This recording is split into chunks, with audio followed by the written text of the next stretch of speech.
Praise the Lord. परमेश्वर आप सभी को बहुत सारी आशीष और बरकत दे।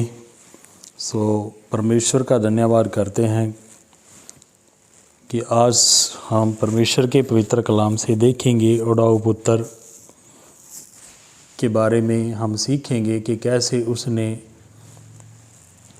अपने पिता की सारी पूंजी ऐश प्रस्ती में उड़ा दी, पाप में उड़ा दी और बदमस्तियों में उड़ा दी। और जब हम लुक्का अध्याय 15 अध्याय और उसके 11 आयत से पढ़ते हैं कि कैसे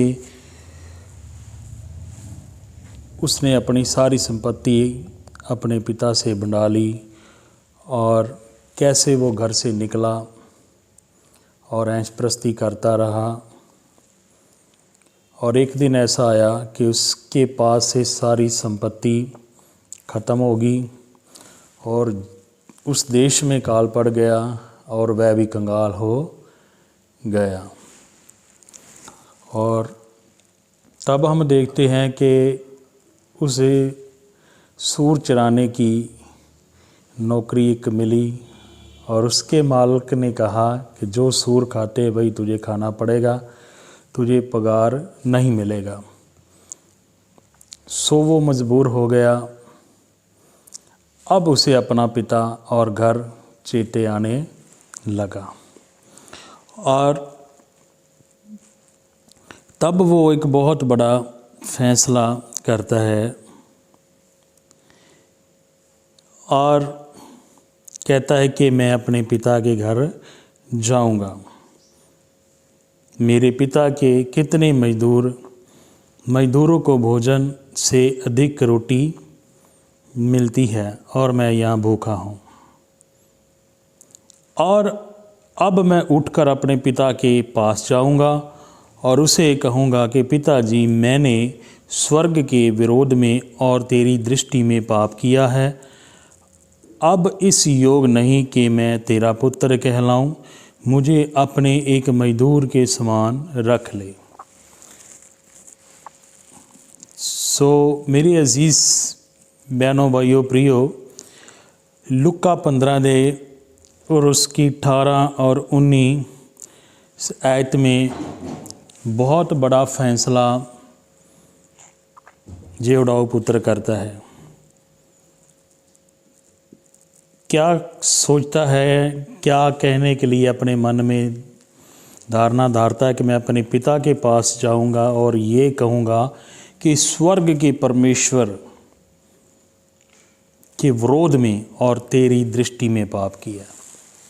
मैंने स्वर्ग में के विरोध में भी पाप किया, परमेश्वर के खिलाफ भी चला और मैं अपने पिता की भी अनाज्ञाकारी की और पाप किया। और मैं तुम्हारा पुत्र कहलाने के योग नहीं हूँ, मुझे मजदूर रख ले, नौकर रख ले। उसका अंगीकार जो है उसके लिए आशीष लेके आया। उसका नीवापन, अधीनता ही अंगीकार लेके पहले बड़ा क्रोधित होता था। छोटी छोटी बातों पे हो सकता है वो घर में झगड़े कर देता होगा, बड़ा क्रोधित होता होगा, लेकिन आज वो अधीन हो चुका है। और हमें भी ये परमेश्वर का कलाम सिखाता है कि हम अधीन हो जाएं, हलीम हो जाएं जी। अगर हमने कोई पाप किए, कुछ अपना जीवन गुनाहों में गुजारा है, तो एक समय है कि ओडाऊ पुत्र से हम सीख सकते हैं कि हम वापस अपने पिता के घर आए। है मेरी बेटी लौट आ। हमें लौटना है।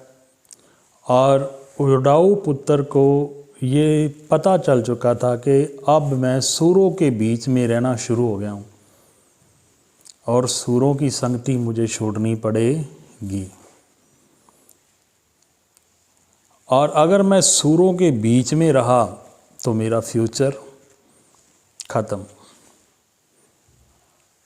क्योंकि सूरों की संगति में आपका फ्यूचर कभी भी आगे बढ़ सकता नहीं।